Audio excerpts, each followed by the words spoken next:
Hi, how are you? It's Tom O'Mahony here, and welcome to the Bookshop podcast for Wednesday, the 10th of May, 2017. What's going on? What's the crack? Oh, we've an exciting episode this week. Exciting couple of people coming up over the next few weeks, but I'll just shout out the comedy dates as I do, just to be fucking annoying, as if you haven't heard them already. But there's more gigs around the place, like that I'm going to be doing with Bookshop, but there's more coming in the way of fun gigs that are looking like I'm actually getting the gig with fucking House of Pain. You remember House of Pain? How fun is that going to be at the Bear in the Woods Festival? So I'm doing like a half hour there, actually. Be a strange one. Gigs and festivals are always weird ones, music festivals especially, but just anybody who's listening that might be in a Tipperary direction. This weekend I'm going to be in Care House. Tickets have sold well for that one, thankfully. Won't be just me and my parents, although my parents don't come to my shows. They don't do comedy. It's not that they don't like it, it's just terrifies the living shit out of them. They could see me getting the shit kicked out of myself in a fight or whatever, but as far as doing comedy, nah, can't watch it. Cringe-worthy stuff. Maybe I'm just not their sense of humour, I don't know. So that's May 13th. We're going to be there with the lovely Paul Marsh. Also Thursday night, if anybody's in Clonmel, we're going to get to do something. We're hosting a serious lineup, myself and Paul Marsh, but we're going to host something I've always wanted to do and I've never done it. We're going to dual host. So we're going to just act the dick basically as two hosts on stage. It just looks like it'll be a bit of fun. Why not? There's a cracking lineup there, so even if we fall to ribbons, it'll be alright. But I think, no, they're always a good-natured crowd in Clonmel anyway, so I think it should be a good crack. Following up from that, then in the Lantern Theatre, which is a beautiful little theatre down in Wexford, just onto them yesterday. Tickets are selling quite well for that too, so get on it if you're in the Wexford, the sunny southeast. Later on then, I have on the 2nd of June, I was just over with them today actually in Ratoath. What a class venue. The people around there are so into comedy. They're so into live performances and shit. They know their role. Like, it's one of the few villages I've ever seen, where the venue they're actually a viable business. Almost no theatres. A select few are viable businesses. The rest are just kind of government funded, just fucking handy passing through kind of fucking interns working there. They don't give a shit. I remember I did this gig down in, I won't say where, but to say that the guy had the sound tech in inverted commas, I said to him, what time are we kicking this off at? He was like, whenever you want. I was like, okay. Is it full? He's going, kinda. I went, okay. And this is like half an hour of other mad shit that went on before, but I swear to God, I said, sorry, I'm fucking choking on my own fucking tongue. I said, do you want to give the safety announcement there from the back? The mixing board, beautiful theatre that had been clearly a lot of government money had been thrown at it. I said, you want to go ahead there and give the safety announcement and all the rest, and just announce me on the stage or whatever. And the guy, right, he went, what, safety? I was like, fire, and it's a fucking what? This was his first fucking rodeo, but I don't know what the Christ they had been doing. This place was newly refurbished, but it had been refurbished about 4 years, so I don't know how the fuck he'd gotten by without this regulatory stuff. And I swear to God, he heard nothing about what I said to go to his own mixing desk, which is down the back, which does have an offstage mic. He walks out onto the fucking stage, right? Now my poster is even up on the side of the stage because that's vital for this end bit. So he goes up onto the stage and he's like, on the fucking microphone, weirding everybody out now already, who have come from a comedy, and this guy looks like fucking death. I'm going, what the fuck? Did he just run onto the stage? What is happening? Because of course I can't run on after him, and he's standing there going, good evening, ladies and gentlemen. So we're going to have a bit of a comedy show here this evening. A bit of I swear on my life. And I'm thinking, okay, he's going to go through, here we are, I'm just setting my watch, going, for fuck's sake. And I'm figuring he's going to go through, so if you want to look to the left, if in case of a fire, take it handy walking out. Like, good techs will actually throw in a few jokes, stuff like that. In the case of a fire, fuck you, I'm out of here. They'll nah, this guy went straight to, so please welcome to the stage, Mr. Tony O'Mahony. Am I right? Beside his fucking head on the side stage wall on the wing was a poster with my name on huge fucking writing. Oh, Jesus Christ. But yeah, that's it's not really a rant, but it's just a comparative to, thankfully, these theatres and venues that I've through trial and error have found the class ones around the place that can support my shows and whatnot. So that's the 2nd of June. 25th of July will be the Roisin Dove. And later on in the year, there's 2 more actually in the Papland. So hopefully I'll have a run on them now in the next couple of weeks. But like that, yeah, I'll be turning up in the usual spots like the likes of the Laughter Lounge and places like that. And like I said, I'm going to be in the Bear of the Wood Festival down at Portlaoise. That should be fun with House of Pain, the first ever album. I was so young, I was 13 years of age, and I had to tell the guy, because it was parental advisory, I bought it actually in Clonmel, and my mother was in Superquin, I think, across the way, and I had to go and get her, and she just kind of stood at the door looking bewildered, not knowing what the hell. And then the guy was able to sell it to me when she kind of went, yeah, fine. Like I'd been listening to NWA, like a recording. These lads were soft in comparison, but I'm looking forward to this. This should be, who the fuck wouldn't like a bit of House of Pain anyway? You know what I mean? But yeah, that's it for the comedy shows. Just keep an eye out on the Facebook page. Is the handiest place to keep an eye out, because it's kind of updated very, very regularly. The website, it's getting a bit rope, because there's a mate doing it too, and I am paying him, but it's like you don't want to push it too much, because he is doing it exactly how I want, but then he kind of goes off on a bit of a tangent with stuff. But no, it's cool, because I'm easily nobody's knocking on the fucking door going, Tom, where's your fucking website? It can only be the same amount of things that's on an average comedian's website anyway. Nothing is going to blow your mind, but there will be like direct ticket links and stuff like that. It will make it more compressed. But this interview, I was going to put on a separated boxing one, because we'd Spike on last week, which is great. And a lot of people really liked the Spike one. He's an amazing following too. Like he just tweeted, and all of a sudden, like, it was retweeted like 60 times immediately. But I stuck with it, and I was back up there again, because the lads, they're so sound up there in Celtic Warrior Gym, and the owner is Paschal. Collins is his name. The Collins name being synonymous with Irish boxing. He's the brother of Steve Collins, the former middleweight and super middleweight world champion. And he explains the story. This was done like yesterday. Like, I actually went in there to train. I swear to God, I was throwing bombs, guys. I was throwing fucking bombs. They don't really accept if you're just going to come in and stand around, because it's a pro gym. Everybody should be kind of moving in sync, you know, that kind of way, and be doing fucking something. Standing around isn't really. So he's like, look, if you're coming up next week, you got to train. And I trained with him a good few times last year. Actually, got into some all right nick, which you would when your body isn't used to boxing, and a shock to the system a bit of boxing training is. All of a sudden your body just starts fucking shedding it was amazing. But I went in there yesterday and just went through the fundamentals with Spike and stuff. He's trying to cut weight. He's trying to get down like 8 pounds or whatever before he fights this weekend in Massachusetts. And I was just thrown. And Paschal, I wanted to interview Paschal and just sit down and have a powwow with him. And I didn't want it to go pure interview, but it kind of did a bit, because we were under time constraints. Like, if we had about 2 or 3 hours, then it could have just been a flat out conversation. But I only got like, I'm not sure what it even came in. I probably got maybe 45 minutes with him, because he has endless fucking stories, and he's a hilarious bastard too. But you'll hear the sound would be a bit, I apologise for the sound, but the way it was is, I mean, it kind of probably adds a bit of authenticity to it. Quite literally, we're in the changing rooms, just sitting in the corner, just chatting away.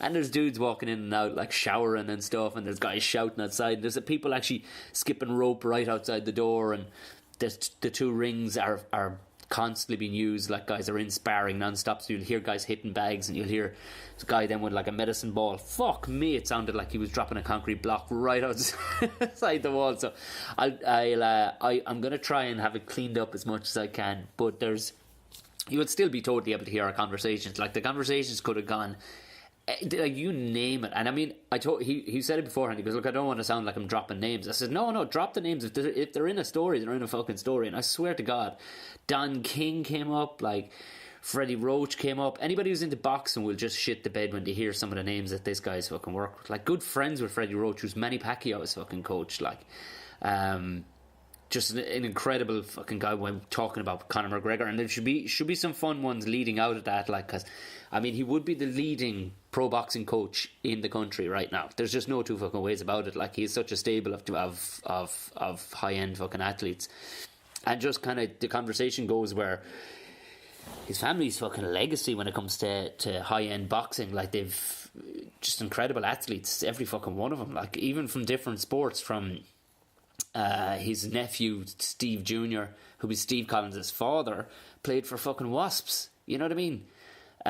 His brother played pro soccer, Roddy, who I'm hopefully going to get on again at a later stage. He played pro, and now, I mean, anybody who knows anything about Irish soccer, League of Ireland, will have known who Roddy Collins is, because he's such good value for money when he speaks. Like, so I really want to get talking to him too. But this one with Paschal, also affectionately known as Packie, which, if anybody listening from another country, this is definitely not an racial slur, and we point that out in the podcast, that it is an Irish thing to often shorten the name Patrick or Paschal down to Packie, like Packie Bonner, the legendary goalkeeper for Ireland back in the 90s. So don't anybody be fretting if when you hear me calling him Packie. So, and that's just the way it is, and that was the gist of the whole thing. You will hear a bit in it too where it kind of cuts, and because quite literally some guy came in he's hooking him up with flights. See, they were all up in arms because there's a couple of the coaches are going out, and two of the fighters, Spike and another chap from Mayo, they're actually going out today and tomorrow. They're flying out or whatever, and it's to Massachusetts for the fights over the weekend, and then there's got a couple of more fighters that need to be following him out there for other fights. Like, he explains his schedule over the next 6 to 8 weeks. It's bananas. Pro fight schedule, and it's all in the States, like, and some in Ireland as well. He kind of explains it, so you'll understand why we had to stop it at one stage, just to go, all right, yeah, because he's just been pulled in every direction when you're the head coach in the Celtic Warrior. But he explains everything, and I think you'll enjoy it. So yeah, if you would, please give it up for my very good friend Packie Collins. Cheers, guys.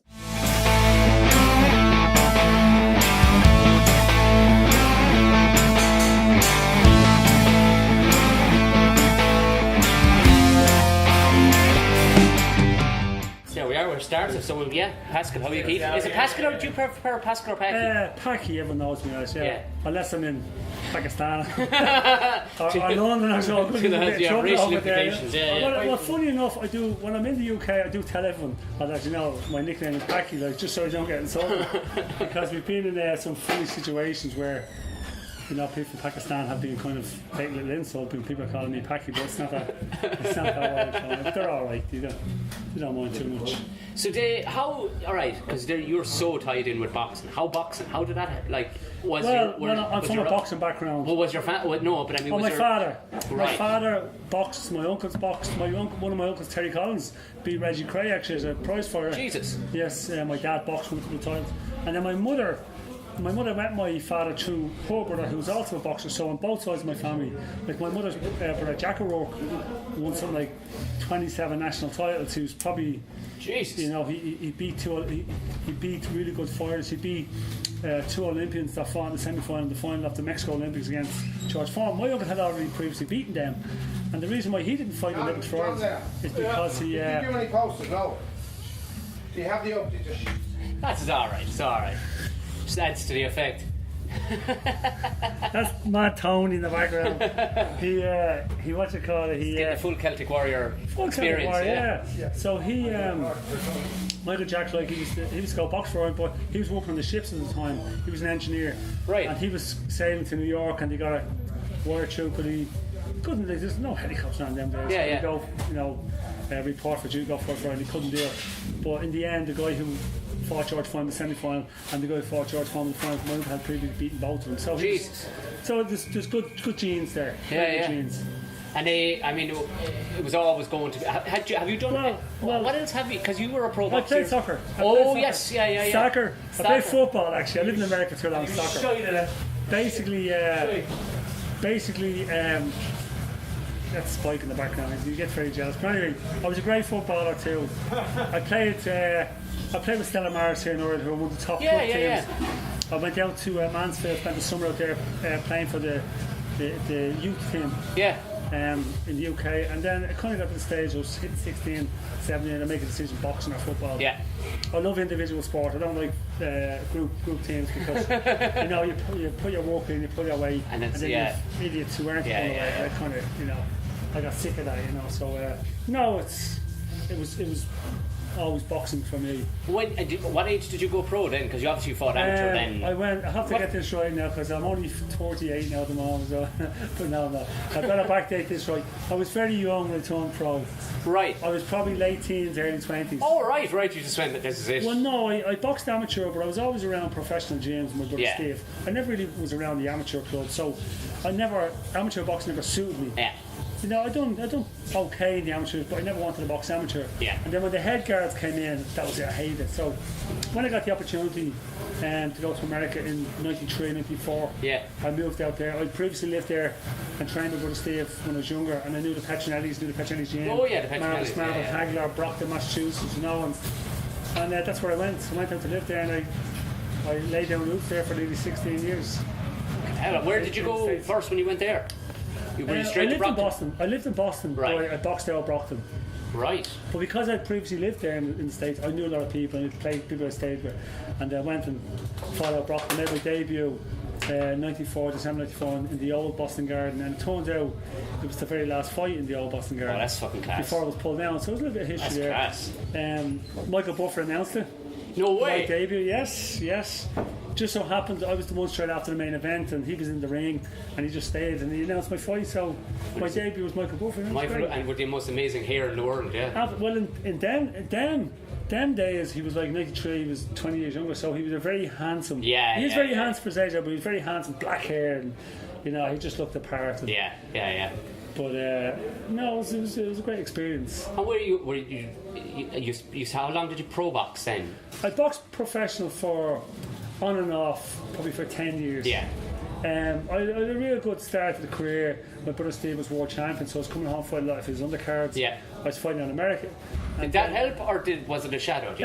At the time, I thought it was a help, but it was more or less a hinder. Yeah. It's great to fight in all them cards, but really I should have stayed in America and, you know, chisel out my own career in the States. I was coming out here fighting his undercards, and they were kind of squeezing me in 4-6 rounders. And you know, hindsight is a great thing. Yeah, of course. If I ever had a chance to do it over again, I wouldn't. I'd come home and fight the odd show, but I would have stayed in the States, and I would have just carved out my own career. But you know, I can take a lot of positives from working on these shows and working in training camps with brother Steve, because I spent a lot of time with Freddie Roach. Freddie Roach trained both in camp for 6 or 7 fights, so it took a lot of experience with Freddie. You trained under Freddie Roach. Freddie Roach trained with brother Steve before he trained any other world champion. Right. And nobody knew who Freddie Roach was at the time. We knew Freddie because he was from Boston. He had boxed on previous show, Steve fought on, and I knew his mother Barbara. She was a commissioner. She was a judge with the mass boxer. So I knew his mother Barbara as well. I knew his brothers Pepper and all them. So we knew each other prior to Freddie becoming like this big super trainer, you know, famous super trainer. But as I say, Steve was his first world champ. Class. And I trained with Freddie, but myself and Freddie became good friends because we stayed together in the digs when we were out in training camp in Jersey and Channel Islands. Cool. So me and him hung out together too, and we were always winding each other up. You know, there was some nights now you'd wake up itching powder in your bed. And, you know, I caught Freddie on that a few times, and another time we were out jogging, come home, he'd make the breakfast, have our porridge, and next thing you know, I'm swallowing Tabasco sauce and my porridge. And so we remain good friends. We still keep in touch, and if I go to LA, last was out there, we went for food and coffee and all that, you know. It's a cruel irony what's after happening to him, isn't it? Like in his health-wise. Freddie had Parkinson's when he was training us in Jersey. Really? Back in the 90s. And he's no worse than he was then. All right. When Freddie's in the ring and in the gym, you wouldn't notice Parkinson's. When he's not focused, it's more. Of course, you're more aware of it. Because it was only just when you were out there, you would spike and you did 2 pads and you got up this head of speed. Yes. When you just had it happen, and I was going, how the fuck would Freddie Roach? But clearly he does. He can do it. Yeah. It's a neurological disease. Parkinson's. Seemingly, if you're focused on one thing, it doesn't affect you. Fine. So if you stayed in the gym 24/7, you'd be alright, you know. But no, it's a horrible, cruel disease. But Freddie's very positive. He's so positive. He never lets it get in his way. Course, he's a good guy. He's a good guy. Seems like he's a good guy. Good guy. Straight as a die. People don't like him for it. He'll tell you like it is. Oh yeah, he'll cut you off at the knees. Like I've seen that in a few interviews. He's retired more fighters. Basically telling me, no, this is it. If you're shot, you can't fight on. And they fell out with him over, which he's not doing it to be forceful. He's doing it to be honest and protecting their health and stuff. So tell me this. Yes. 10 years pro fighting and all that. Where was the favourite place you ever fought? Was it here or was it back in the States? The favourite place. I had some good nights. America, just love fighting in America. Maybe the fact that I lived out there. Plus they do sports well too, don't they? Absolutely. Like? It's more family orientated. Right. Over there you go to a lot of boxing events and a lot of families there, you know, it's kind of it's a sporting event, you know. Over here it's kind of a night out. It's an event I get you, yeah. There's a lot of a lot of alcohol involved, which there's no problem with that, but over there it's more of a sport event and a lot of shows. When I lived there I could put up out of bed, get on a train, go to fight, get on the train and I'm home in the same night. I get you, When you come away from home you're staying in hotels. You're away from home for 3-4 days or weeks on, and that's a pain in the ass. You were explaining your schedule to me last week. Will you do it again, or what's coming up in the next 6 weeks? Just because it sounds bananas. Like coming to well, this Wednesday I fly out to America, to Boston. I've got Spike O'Sullivan and Ray, my left. They fight on May 13th in beside Foxborough Stadium in the casino. I stay out there for a week, May 20th. I'll have Ray, my left, fight again, and Bernard Rowe in. He was just training out there as well, Bernard. They fight out just a place in New Hampshire, just north of Boston. I fly home to Ireland the week later, then I've got 27th of May in the National Stadium. I've got Alan Phelan. Oh, yeah, I'm going to come to that one, yeah. Alan Phelan fights. Is Luke Keeler fighting that one? No. Oh, right. No, this is Tony Davitt Promotions. The man called your head roared and shit a minute ago. Then on the possibly June 10th in Belfast, I will have one, maybe 2 fights on a Matchroom show. June 17th, Steve Orman fights for title headlines, a BT show with Frank Warren. And then June 24th, I've got 5 fighters out. Jesus Christ. In Dublin, in the National Stadium, big events, Red Corner Promotions. And then July, we're back to America. Holy shit. And then I've other stuff in the background which I can't really speak about. I'll probably read more about it, on the paper. Do you know what? Just the way you just said that, anybody who knows it will probably guess that there's something big coming down the line. There's something hopefully big coming. There's something happening going on at the moment in the world of sport, and I'm being brought into the camp. And hopefully we sit down and agree and it's announced soon, So come here, what makes, because given we've only a small population here, like what makes us good at boxing? It's not that we're good at boxing, we love to fight. Oh, is that it? Is that it? It's a fight. We love to fight and drink is what we used to be known as, fighters and drinkers. True, yeah. But really we love to fight. And the problem in this country was we love to fight, and if you wanted to pursue and go on and pursue a career in whatever, mixed martial arts or boxing, you have to go leave Ireland and go to America. Yeah. What I've brought to Ireland now is that I've spent 18 years in the US with Freddie Roach, Gully Petronelli as well, training 5 world champs, including the great Marvin Hagler. So I've been educated with probably 2 of the best trainers of this decade, of this era. So more than this decade. When did you open Celtic Warrior? 6 years ago. Openly, I basically just have an old shell, and I have one bag and a few bits, and what I do is, as we, it's a non-profit organisation. As we make a few bob, we put more money in the gym, put more in the gym. So now it's kind of taken off. It's become a centre of professional boxing in Dublin. Any fighters want to meet up to spar, they come to my gym and spar. It's great. It's a positive place. It's a great environment. I have a lot of people from the area who come here and just to train and just to meet a lot of fighters. Brilliant. So it's. But that's anything like this is exactly what I assume a pro gym is like. When I walked in here the very first time, it's like this is. You can see why people would like to even be associated, because you walk in, you're just like, everybody's at a pro standard in here, like it'll put you in a good form, well, like, you know what I mean? It's like you're here to pursue excellence, as I say, to be the best you can be, and it's a very positive environment. And there was one person in my gym who was negative or a pessimist. I'd ask them to leave. I actually would say, listen, leave, because you're ruining the good energy of the gym. There's a great, it's kind of a humble, like the lads don't have to be nice to me in any which way. Like I wouldn't have them. But there's a humbleness. Like I was talking with Spike last week, and I was watching. He was in. Who was sparring with Steve Jr. Yes. Was it Luke? Luke Keeler. But he was. And man, you're watching punches going in. You're going, even the wind off that punch could absolutely knock out your average man. Yeah. But there's no bigness about these fellas. They're not carrying that at all. Because your average fella, he's driving. Sure, my brother Steve walked in. Yeah. He didn't even know who he was. He didn't. My brother Steve. He came in with like a bag. It was like right proper out Coronation Street. That was his training bag. He did, yeah. He did. He doesn't give a shit. He did. But he came in he started slagging off Spike straight away. Slags everyone off. Comes into his workout. People just accept him as. listen, he was a great fighter. Yeah. He was one of the best fighters come out of this country. Absolutely, one of the most successful yeah. fighters come out of this country. But at the end of the day, it's just a person. And I'm just a person. Everyone else in my gym is just people. I know, yeah, but you know as well as I do, especially I think sports like boxing, it can bring out like combat sports. You get these egos that are just out. Absolutely. But you know what? I think, and I've seen it in the past. You get a lot of these young guys get an ego. And after a couple of years, you realise, what an asshole I've been. Yeah. Because people get sick of it. In Ireland, Irish people are very straight. Oh, they'll pull you on and tell you, They'll pull you on and they'll tell it to your face, what they think of you. And that's the one thing I love about being in Ireland. Like, when I was living in America all the time, there was no case in the gym over there. I used to love the gym. I mean, I was saying to you could write a sitcom on some of the gyms I've been in America. Some of the stories you told me last week. But realistically, like, they were like nut house. I remember guys training my gym. One American kid who was black kid with a big afro, it's like something back to the Commodores, and he used to skip, and I never seen anyone skip like this guy. I think he must be good because he can skip like a ninja is what he used to say to me. When you wouldn't even hear the rope hitting the ground, but he could skip. He really looked good. Then one day I was asked to spar him, I was like, oh shit, I'm in trouble here. This guy, he couldn't make snow off a rope. He was crap. But he had me believe that he was great because of the way he spoke, the way he carried himself, the way he skipped, and everything. The gym was telling him he was great and all. He couldn't. He was crap. He was absolutely crap, And I took pleasure in beating him up for a round or two. I thought I was great then, but it was all about. It's all about the perception he was giving. That they were giving.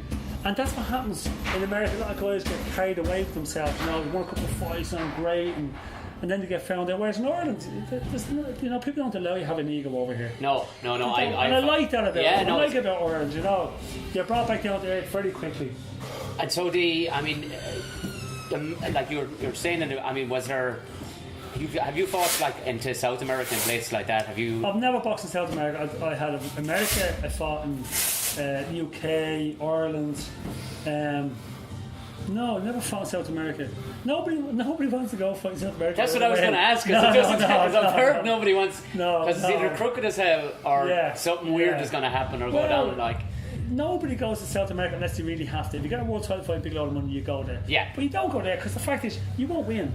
Yeah, that's what I heard. You just won't win. Yeah. Unless you knock the. They are corrupt, they really are. Oh no, that's kind of like. It's like the old joke in Ireland was, or the UK was, when you go to Italy, you're going to knock the guy out to get a draw twice. You're going to knock him out twice to get a draw. This is why Italy was always known. Really? And it still is. It's corrupt, yeah.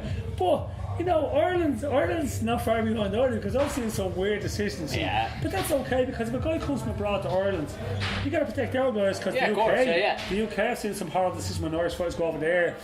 You're always going to get the hometown kind of decisions. And but as far as South America, no. I would avoid that. And I'd say, unless I had to go to the South America. But no, America's a big country and there's loads of shows going on. You probably find on East Coast America, there's probably 6-7 shows a week going on. Wow. So you'll always get fights. And in Boston, I was a big ticket seller. A friend of mine ran a bar and used to sell a lot of tickets through his bar. And basically what he would do is, a lot of Irish out there were illegal.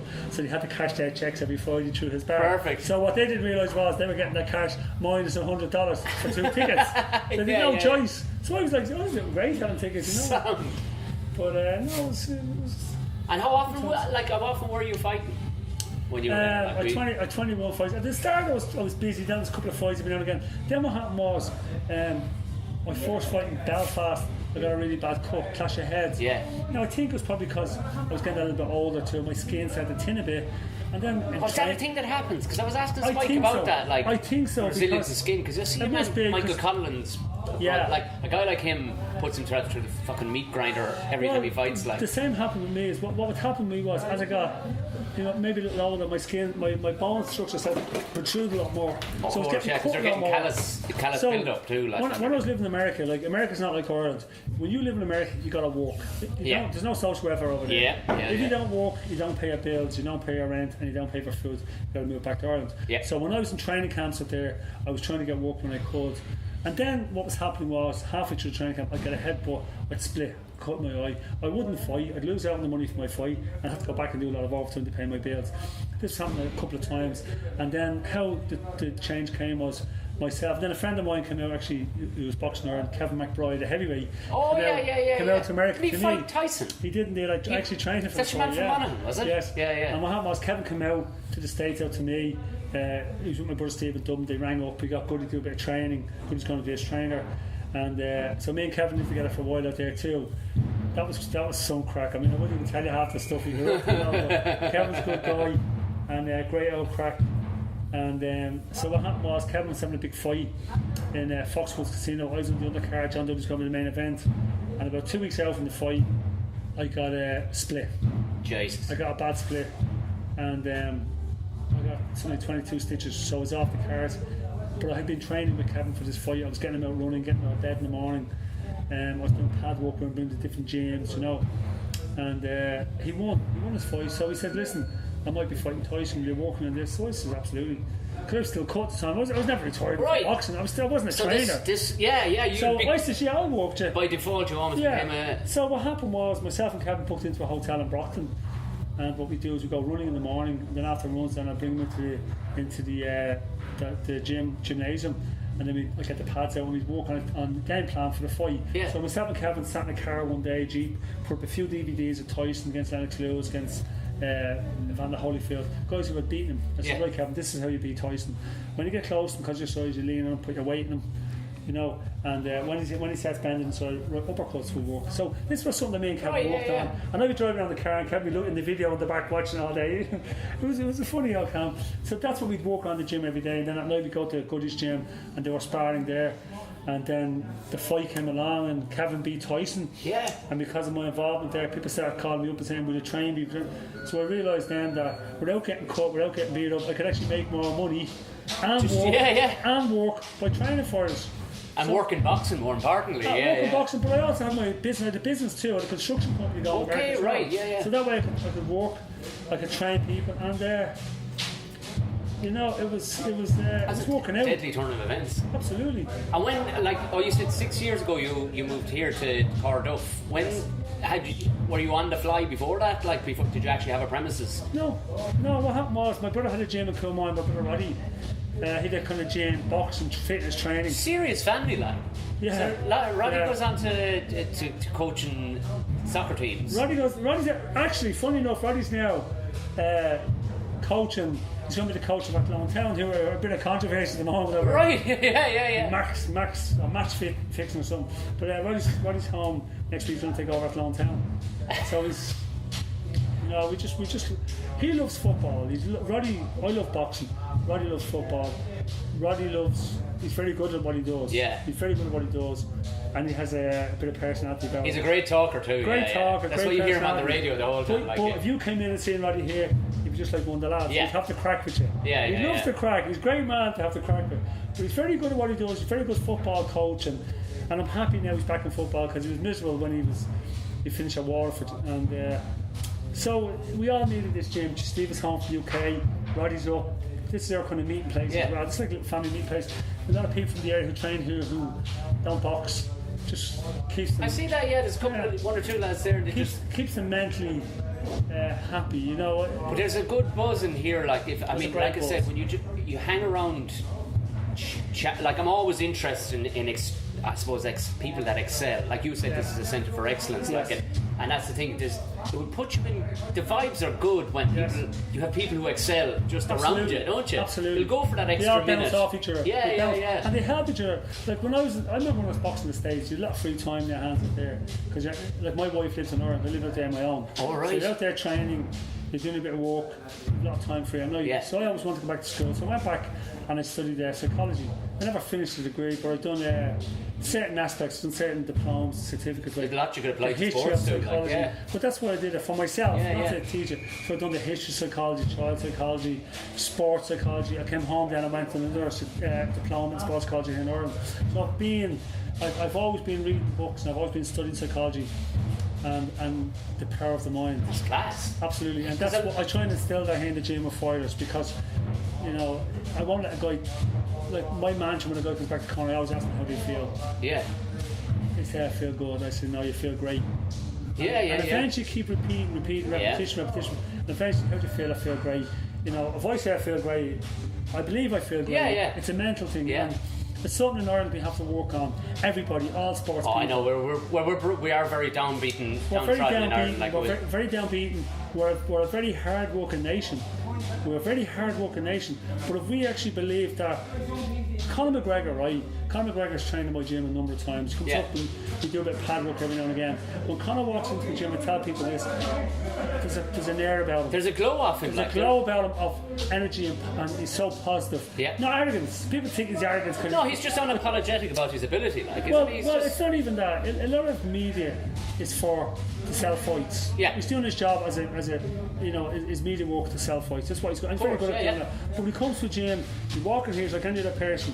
He'd be quiet. He goes away, but he trains. He trains. Or should I say, he practices more than train. Yeah.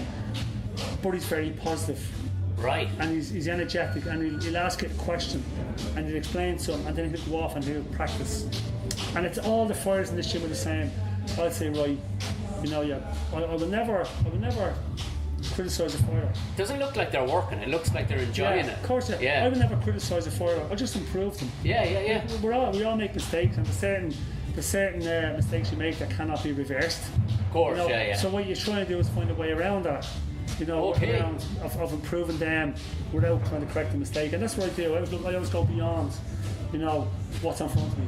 Because I see, like, I was just watching, and you're telling Spike, what you want to be doing here, and you're just like, what can Spike still be learning? Like, he must be fighting like 2 decades nearly at this stage. You can never learn. But you clearly can never. I mean, a lot of fighters are lazy. Yeah, I won't say lazy as far as their training is concerned. They come to the gym, they train, and they put the work in. Yeah. But they forget they got to go home then and prepare their food right. Yeah. They got to go home then and train the mind. Right. Yeah. Train the mind, and I say to a lot of my fighters, go onto YouTube, look up this video, look up that video, and you'll see sports psychologists explaining to fighters how you can train your mind. And your mind's as important as your body, because if you're 70% physically fit and 20% mentally fit, you would probably lose. Right, yeah. If you're 70% mentally fit and only 30% physically fit, you'd probably win. You can just carry it through. Absolutely, absolutely. Because if you're not mentally fit or confident, you will physically drain yourself anyway. By worrying. So it's I try and instill in the fighters, like, being the best of what you can be, being mentally good. Surround yourself with good people too. That's a big thing. Clean out the closet. If there's negative people around, get rid of them. They'll drag you down. They will drain you. And as it's explained, even your best friends who are negative, the more you're successful, the more they'll hate you. Although they'll still pretend to be friends, they won't. They'll despise you. Yeah. They'll hate you. And that's another downside to our character of the Irish people too. That's something I noticed about a fair bit about the Americans. It's almost a running joke when you see guys on stage and they talk about Americans, how Americans go, they see a guy with a nice car and go, I wonder, fair play to him, I wonder how I can get one. Yes. There's an Irish fella sees and goes, fucking bastard in his car. Yeah. You know what I mean? He must be a drug dealer. He must be a drug dealer, yeah. He must be a drug dealer, yeah. No, but you know what, right? Maybe because I spent so much time in America. One other downsides to sports in Ireland is people put an age limit on what people can do in Ireland. And the one thing I would take out being American is when you come to a gym and you ask somebody, can I train, can I fight? You either say yes or no. Right. In Ireland they say, how old are you? Right. How old are you? I'm 30. You're too old. But you're not. And I remember one guy come to Goody's gym. He looked really good for his age. He wanted to fight, but he wanted a couple of professional fights. He'd been in prison for 15 years. He told me, great amateur, I want a few pro fights. Because he goes, yeah, sure, whatever. Trained away. This man got himself a license, and we went to Foxwoods Casino with him. He was going to fight an undercard. Right. It was really then we realised he was 53. Jesus. 53 years of age he was. Wow. Never phased Goody. Never phased him at all. This guy was 53. The commission gave him a license. So he passed all the medicals. He wanted to fight, go fight. And he got a fight, he won. He got to make an opponent that he could beat up. But he won. But that made him happy. That's the one thing he always wanted to do. And he achieved his little goal. Maybe that got him through his life in prison. So it's something I try and instill, as I say, positive. Because it's a lot of psychology, a lot of guys come here with their problems, and I straight away know when they're not, when there's something wrong. I know, I can read it like a book. They're with me for so many years, they're like my little brother, And chat to me. Everything all But right. you have a, like, boxing, I suppose, has gotten a bit of a kind of a mad name in the last couple of years. I mean, Of course. it's popular, but for some reason it seems to have an attraction. Yeah. Another gym that we could talk about. Of course. Well, no, the boxing, right? If you go back to the times of even the Rocky Marcianos, the Jake LaMotta's, the Rocky Grazianos, the Italian mafia were a big part of boxing then. Not the fact that the mafia controlled boxing or were around boxing. They weren't. They were working class. Is it people. that they wanted to associate themselves to make themselves look tougher? No, what happened? No. What really happened was, right? They were working class people who were in the mafia. They were working class people who were in boxing. They all grew up together. Okay, right, So they grew up together, and what happened with us was when we were growing up, we had no shower at home, so we all went to the local boxing club. Right. Have a shower. We were kids. Yeah. So everyone was together in the same boxing club. Some people didn't even box, just went to use the shower. Okay. Some people then, as they got older, went down the road of criminality. Some went down the road of joining the guard, civil service. Some became boxers. I'm with you, They were all friends growing up together. So I suppose through everything else and the madness of it all, because it is a strange. That's why I really wanted to talk to you and Spike and probably a couple more lads down the line. Yes. We'll space it out. We'll do a couple more. But actually, Stevie Junior would be a good man to talk to. Yeah, because as a kid, growing up with his dad. The fact, well, he's your nephew, and for anybody who doesn't know, Steve Collins, obviously senior. Yeah. Steve Collins Jr. has now dedicated to going full time at pro boxing. Absolutely. After deciding, I'm not going to continue my pro rugby. Exactly. Jesus Christ! Like, what kind of athletes? Well, Stevie lived in London with Sean Edwards, the Welsh coach, the Welsh Blacks coach. Sean's the coach. Who's on the Lions? The Lions. Yeah, Lions. he was the coach of Wasps as well. Voted the hardest rugby player one year after with playing rugby league. Sean's a personal friend of our family too. He's a real good guy. But Stevie was living with Sean. They lived together in all out in London. Stevie Junior was living out there. Stevie Junior was living out there with him. Yeah. So he had him with Wasps. He had him with Wasps. Yeah, he had him with Wasps. And then Stevie came home. And he I think he spent some time in London Irish as well, Stevie. He went to Lansdowne, won the league with Lansdowne, hurt his shoulder, came up to the gym, done a bit of training, and then just put the gloves on. And he's never gone back. He likes. So remember something. Rugby is a contact sport. Yeah. But even combat sports and contact sports are two different things. Yes. At least you can see your one opponent in front of you. In rugby, he could get cleaned out of it. Absolutely. That's it. No boxing, no rugby. Physically tough. But you can see him. He's a specimen even walking around. You can see it, and he's a pure athlete too. He eats well, eats clean, lives clean, trains hard, and he has that nasty streak as Dad used to have. He's got a real nasty, cranky streak as Dad. I used to hate it because I remember going away to training camps with his dad, and in Matchroom in the UK. And we're staying at this house. It was called the House of Pain because it was a freezing cold kip. Really, this gym here is one of the most. No, the gym was nice, but the house they put us in. Oh, really? Oh, yeah. It was an old house. This old man used to maintain it and hoover and clean it, but they had a microwave then. That was the kitchen, a microwave and a kettle. But when I stayed out there with Steve, and he was getting ready for fights, and I was kind of training with him, keeping him company. Yeah. And at night it was so cold out there. I used to bring plastic bottles into the bedroom and basically pee in the bottles, because you weren't walking to the jacks. No, but I never knew this. I wasn't white as Steve used to do it. I remember one night waking up, Steve going, "Where are you going?" I said, "Oh, go use the toilet." "Get yourself a fucking bottle," he said, "and pee in it." Bastard, they're waking you up.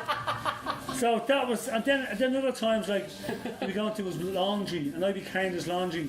I was basically his donkey, I was carrying his laundry down. Was he champion at this stage? He was coming to fight the middleweight championship. Okay, the WO middleweight title. So this was coming to that stage. Was Chris Pyatt? Yeah. No, Chris Pyatt. Yeah. He won the middleweight championship of the world, and then won the super middleweight championship of the world. No, yeah. So he was cranky, but he was such a good world champ because of his crankiness. That works for some fellas too, doesn't it? Like they can just. And Stevie has that too. They have that spikiness, dogmatic. Yeah. He's dogmatic, and he just wants to hurt you. And the more you hurt him, the more he's definitely going to hurt you. And his dad had that. I mean, I've been training. But that's why it works in rugby too. There's a lot of spiky bastards like in rugby too. Absolutely. He was like that, but he was clever. Right. Steve would inflict a lot of pain in you, but it's very hard to hit him. His defence was so good. Stevie's the same. He doesn't get hit many shots. And I used to go to training camps in Jersey. We'd get ready for fights up there, 6 weeks training camp. And Steve had sparring partners. and they're getting paid big money, Right. like £1,000 a week, and sparring twice a week. And then when I was down days, I was a sparring partner. He used to smash me up, and I wasn't even getting paid for it. Jesus Christ, you don't even pay me for it. You know, but I took a lot over it. It toughened me up, and I learned a lot from it too. Of course, yeah. So it was a hard learning kind of process for me. It was tough. It was hard, but what I took from it, like now I can pass on to my fighters, and I think that's why our gym is so successful. It's a very successful gym. Is it what? No, but it is a successful gym, and we all work hard. Every time I talk to you, there seems to be somebody who's going for a title at some stage. Well, fingers crossed now in the next 12 months we get ourselves a world champion. You know, when I get my world champion, then I'll be happy. You know, I'm not going to pack it in on, but I'll be happy with my world champion. Well, it's a milestone, isn't it? It's a milestone, absolutely. And it's harder in Ireland because you go to the UK and the amount of shows, there's 4 or 5 shows a week in the UK. There's so many fighters, all the promoters are promoting UK fighters because they're selling tickets, and there's nearly 80 million people over there. In Ireland, to get a world champion, is actually based in Ireland. I don't think it's ever happened. What Steve was based in Ireland, wasn't he? No, Steve lived in Ireland, but Steve was based in the UK and America. Sorry, yeah. Like, he lived in Ireland, but he was based in UK and America. Barry McGuigan, he was based in Belfast. Right. Do you understand? So going Still back, technically going UK. back, but going back that far. Yeah. You're going back to basically that far, like Belfast. That was Barry McGuigan.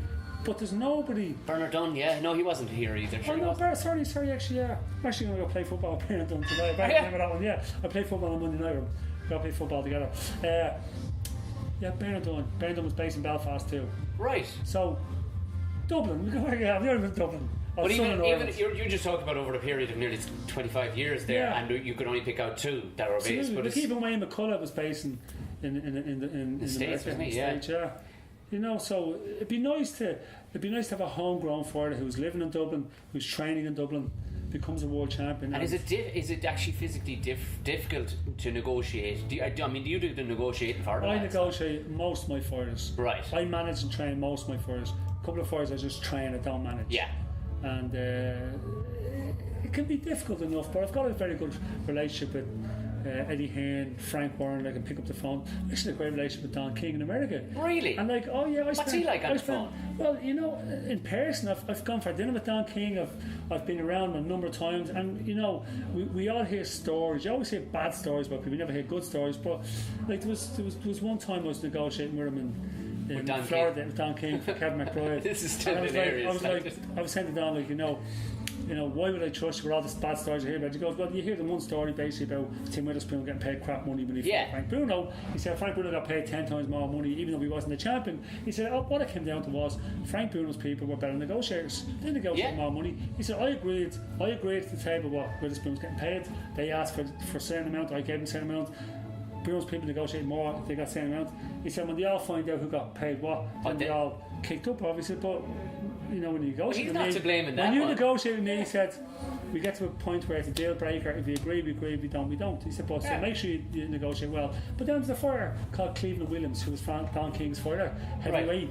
And Cleveland Williams, he either died or he went the wrong way.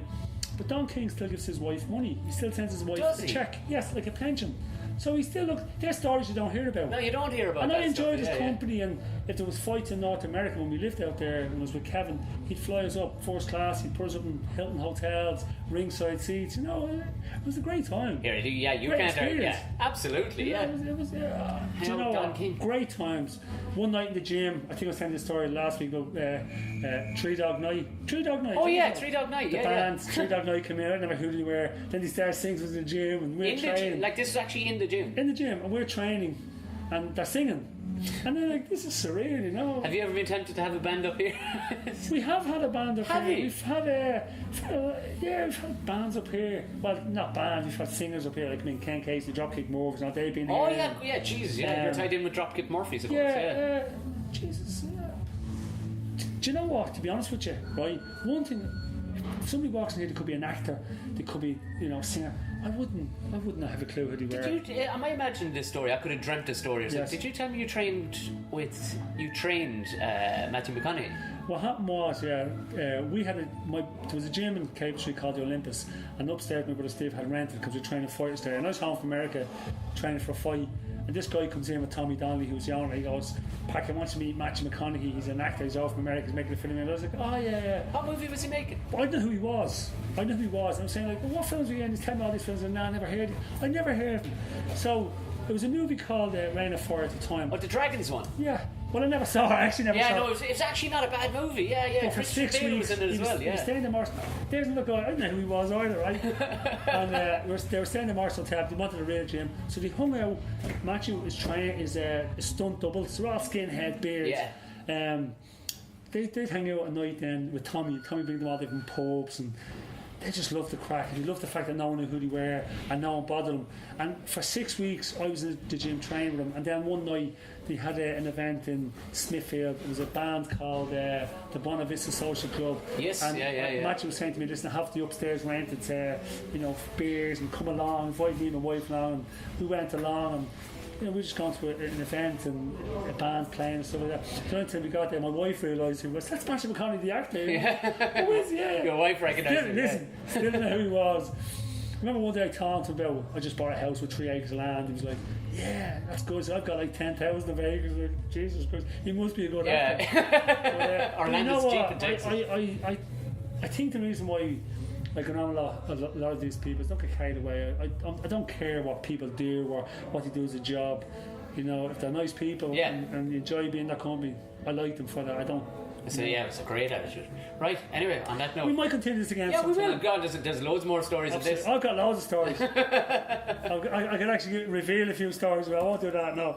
Perfect. I make money on them. Listen, thanks, Packie. I got to shoot off. Right, cheers. Thanks for having me. Hey, best of luck in America. Thanks very much. Cheers.